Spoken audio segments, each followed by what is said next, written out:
முதல்வருடைய உழைப்பிற்கு கால் தூசிக்கு கூட சமமில்லாதவர்கள் எல்லாம் முதல்வரை பற்றி எளிதில் விமர்சனம் செய்து விடலாம் என்று நினைக்கின்றார்கள். அவருடைய விமர்சனங்களை எல்லாம் புறந்தள்ளிவிட்டு உழைப்பு என்பதை நாட்டு மக்களுக்கு கொடுத்து, நான் தருகின்ற திட்டங்கள் அடித்தட்டு மக்களை, சமநிலையில் இருக்கக்கூடிய மக்களை உயர்ந்த நிலைக்கு அழைத்து செல்ல வேண்டும் என்பதற்கான திட்டங்களை தருகின்ற முதலமைச்சர் மாண்புமிகு தளபதி அவர்கள்.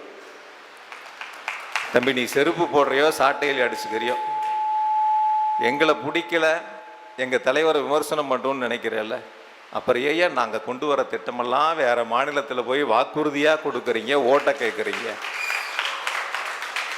இங்கே பிடிக்கல, ஆனால் வேற பக்கம் போய் சொல்லுவோம், ஓட்டு கேட்போம், மக்களை வாக்கு பெற முயற்சிப்போங்கிறீங்க.